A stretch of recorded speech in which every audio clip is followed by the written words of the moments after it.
And joining me on set now to discuss this particular story and other emerging issues in the world of Kenyan politics is political risk analyst Dismus Mokua. Good morning. Thank you for coming in. Good morning. What do you think about Oda's win? Well, I think there is a democracy at work in Kenya. This is the third time the election is taking place. And I think some voters are really getting fatigued because the total voter turnout is about 6,000 votes. Yeah, the voter turnout is telling. Yeah, so people are really getting worried. But at the end of the day, democracy has scored. And one has to have some concern for Onyangolo. After his high-profile defection from Jubilee, he was hoping he was going to back to get this seat, but he's been beaten, and the people have spoken. But I think the underlying message is that as we move maybe to the next party primaries, just before 2022 elections, the political parties should be so strong so that the elections are conducted in a manner which is free and fair, because voters have no time to keep on going back to the polls doing this kind of repeats. But Kisumu Central is one very interesting place. The incumbent came in third. That is also very telling. But you see, for Kisumu, that's the bedrock support for Mr. Raila Odinga. And for the longest time, Ken Obura was seen not to be very loyal. He was said to be associating with Jubilee. With Jubilee, yes. And I think he was being penalized for that. In some parts of Kenya, if you are seen, if you keep the company of people that your community considers to be the political enemy, then your goose is cooked. I'm actually even surprised that he was able to get 2,000 votes. Because when the people in Kisumu, they like to read the mind of Mr. Raila Odinga. And as far as they're concerned... Like, what might he want us to do? Yeah, what does he want us to do? So it was very clear, it was in black and white. And I think now that's the price of loyalty. But again, you look at it at the flip side, all the political parties in Kenya have no room for divergent views. The moment you have divergent views, in as much as they're anchored maybe on philosophy or ideology, you are seen to be a rebel. And at this stage, we may want to probably congratulate Jubilee, because it was very surprising that Mr. Alfred Keter would actually win his position, and nobody attempted to rig him out. And we need such kind of people with divergent views, not necessarily being rebels within the political party, but divergent views. People, when they go to the National Assembly, they can actually speak up. If you look at the National Assembly today as it's constituted, and the Senate, and you're looking for people who can speak up, you'll be shooting in the dark, because in the National Assembly, there's nobody who comes up and makes contributions so solid that you are tempted to sit and watch the debate for several hours. And it's unfortunate that in Kenya, people would rather watch debate in the UK, in the House of Commons, just to see how the debates go. But when you're watching our National Assembly in Kenya, if you don't have an energy drink, you'll be falling asleep. But going forward, the next parliament, the very huge number of aspirants who are vying as independents, a number of them will be making it to parliament, that's for sure. So you will have this group that is not affiliated to any political. Of course, when they get in, they might seek to get support from these parties. But do we expect the next parliament to be better than what we've seen in this current one? Well, there was a report released yesterday about the Shambolic party primaries, where you've seen people who excel in impunity, mediocrity, and corruption making it to the National Assembly. So I don't expect anything so unique. And when you're looking at independence, these people who disappeared, or rather who decided to jump from their political parties and run as independents, they're not running on ideology or philosophy. It's simply because they've been kicked out. There are very few independent members of the National Assembly in Kenya, like Dr. Patrick Musimba. For him, right from the time he joined politics, he said, I'm not going to work with CORD or Jubilee, I'm going to be an independent thinker. If say, like, for instance, Kembi Gitura from Murang'a, in the event that he wins and he becomes the Senate, when he goes to the National Assembly, he will not have an independent mind. And I suspect he'll immediately join the Jubilee caucus. He'll even be attending the parliamentary group meetings, because the moment you are seen to be independent, there is a very high chance that voters back in the village will penalize you. Even in the National Assembly, you got so many Ford Kenya MPs, but as soon as they went to the National Assembly, they started behaving as if they're members of ODM. You never see them attending a meeting with Moses Wetangula, because they know their voters back at home, the person they want you to associate with is Mr. Raila Odinga. So there would be no independent thinking in the National Assembly. And we are going to have a high turnover. Almost 80% of the seated members today will go home. But when they go to the National Assembly, they get surprised that their views don't even count for much, because there is some cartels. If you speak to Mutava Musimi, he used to be the Secretary General for the NCCK. He was seen to be a very solid thinker. And people say, wait a minute, when he goes to the National Assembly, there would be a bit of a revolution. But as soon as he landed in the National Assembly, he was shocked to find that, in fact, there are cartels. The people who run the National Assembly in Kenya today are not the members. It's not the people who are seated in the plenary. There are some people outside there who are controlling them, who are controlling the motions. So what, we only have and talking heads in our National Assembly? I mean, for instance, Akiza, if you had solid members seated at the National Assembly, Kenya would not be having a food crisis. We would not be suffering from food insecurity. You've got a committee in charge of agriculture at the National Assembly and another one at the Senate, and a third chaired by Kiraitu Murungi. So these committees, what have they been doing for the last 4 years? And I suspect they've got unlimited access to all information that you need about, say, maize consumption in Kenya, about planning and everything. If they were very solid thinkers, then we wouldn't be where we are today. All right, let's take a look at something else that is happening today. NASA has a rally in Kisii. And just the other day, we saw the deputy governor defect back to ODM. He was in ODM, went to Jubilee, now he's back to ODM. And the NASA flag bearer, Raila Odinga, was seen to say that all these people who defected in Kisii are seen to be coming back. Is the ground hostile, given that this is your backyard? So you might be in a better position to tell us. Yeah, I've got a superior understanding of Kisii, not because it's my backyard, but no, that's where I was born and brought up. Since then, I voted in Nairobi. I consider myself to be, a Kenyan of a Kisii origin. But when you look at the politics in Kisii, at some stage, there was a group which came up and it was promoting Jubilee. But when the community decided to interact with those people and ask them, really, why are you promoting Jubilee in Kisii?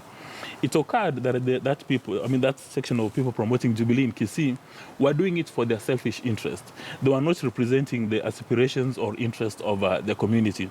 And thereafter, because Kisis are very liberal, even from right from the multi-party politics, wherever they cast their ballots, they would look at you as a candidate and weigh you out and give you votes. So it occurred to the people of the Kisii nation that their interests, selfish interests as it is, and aspirations are not represented by this group. Because this group, when they would go meet with the Jubilee leadership, they would not present the Kisii situation. Like, for instance, the major issues in Kisii right now is about roads and, the cost of production. There's a lot of coffee, there's a lot of tea, there's a lot of milk, but people are not able to access the markets. And those are the issues that the natives wanted addressed. But this group which was meeting with Jubilee were not addressing those issues. So they said, we'd rather stick with ODM, because ODM is the dominant political party in Kisii. They said we'd rather stick with them. And when they saw NASA coming up, they said probably there's light at the end of the tunnel. So the ground is hostile? The ground is very hostile. And it was very interesting that Mr. Josh Maangi, who was very close to Jubilee, understand he's very close to the deputy president, he'd actually been told to lead the Jubilee campaign in Kisii. Or rather, the larger Kisii, both Kisii and Nyamira.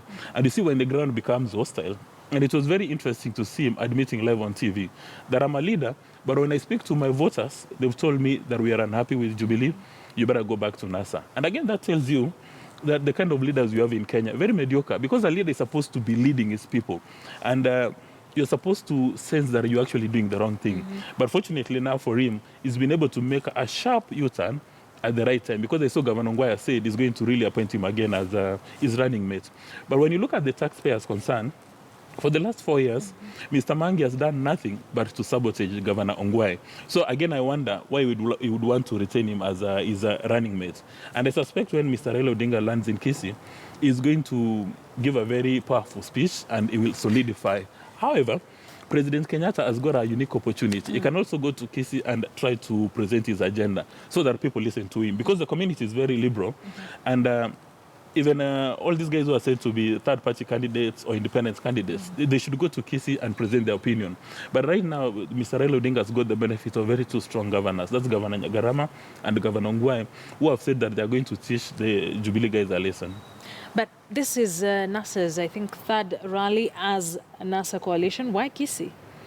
I would actually think from the time when Raila Odinga was pronounced as the presidential candidate, is the second rally from Nakuru. Yes, from Nakuru, it's the second rally, yes. Because I think what the NASA Pentagon wants to do is to concretize their regions before they invade other places.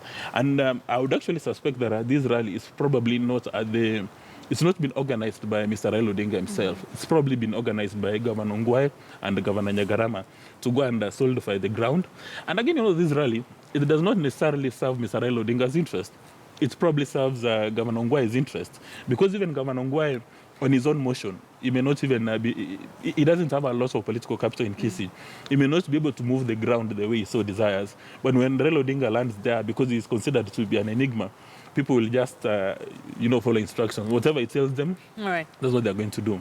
All right, finally, let's talk about unga. We expect that today we will be buying it at 90 shillings, but things have been happening too fast. A ship from Mexico or South Africa, if you like, docks on the ports, and we are told that private millers have imported this maize.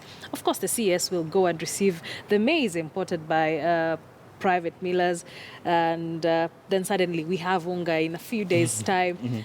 Do you think that the Jubilee government is playing politics with the cost of living, especially with maize? Obviously, that's the case. They're playing with politics. But your question raises 4 fundamental issues. Number one, is it normal for a cabinet secretary for agriculture to go and receive private cargo? Because we are told it's private millers who imported this maize. Is it normal? I don't think so. Again, is it normal for the principal secretary for transport to go and receive the cargo? No. And then is it normal for the deputy president that we are importing? When I saw the deputy president said we're importing, I was lost. I was wondering whether he's speaking in his capacity as the president or as the deputy president, or in his capacity as the Jubilee leader, or now speaking for the entire nation. So there are so many questions which remain unanswered. And for any government all over the world, when there's conflicting information, you actually do not know where the truth lies, because there's a lot of mischief going on. That's number one. Number two, it's also very disappointing that the maize is actually branded Government of Kenya, because the subtle communication is that Kenya is almost now becoming a welfare state, that now we are going to be relying on government. And I've tried to do a lot of research. Nowhere in the world would you find a government offering a subsidy to middlemen, to the millers. If you have to offer a subsidy, you do it to the producers, to the farmers. You look at the production cost. Like, for instance, you offer the subsidy to the cost of seeds, or the cost of fertilizer. That's the subsidy you are supposed to do. And another third item, and probably in the next few days you will discover, I can almost bet my head there's going to be a scandal out of this subsidy. Because I understand there's about 6 billion, which is going to cover the cost of this. But who is going to do the accounting for this subsidy? How will we know how much maize has actually been imported by these millers, and how much of that maize has actually been sold as part of this subsidy program? And one can easily smell a rat that there's going to be a lot of mischief. But I think at the end of the day, really, what we're supposed to do is to have a long-term solution, because there's no matter of tax incentives that can sort out the maize situation in Kenya. It's as if when somebody is suffering from malaria, you don't give them a Panadol to cure the situation. You go look for the actual drug. Because I understand right now malaria doesn't even work. You look for the actual drug. So right now, you would expect the government, Jubilee administrations, to be looking at the cost of production. But at the end of the day, the principal question we need to ask ourselves is, this subsidy, who are the prime beneficiaries? Is this the maize farmer in Trans Nzoia or in Kisii who's been working hard to till his piece of land? Is this the consumer who has gone to a supermarket this morning hoping to buy that unga and probably is not available? Or is this the middleman in Kenya? And chances or probability of the middleman in Kenya being the principal beneficiary is very high. And I think the government would do us a good favor by being very transparent, telling us how does this work. And the last thing, Akisa, is these are food crisis in Kenya. It's not an emergency. We knew 4 years ago that today we are going to have a crisis. So you begin to wonder, the fellas who are paid top dollar to work at the National Treasury and Ministry of Agriculture, don't they engage in any kind of planning? Because, this is not a fire which has come in the middle of the night. And even if there's a fire, there's supposed to be some sort of emergency response. So these guys who've been paid by government, who drive top-of-the-range vehicles at your cost, what do they do at that office? And if they offer the Jubilee administration information, do they act on this information? So this thing is so misty. If you're trying to make it out, it's very hard to join the dots.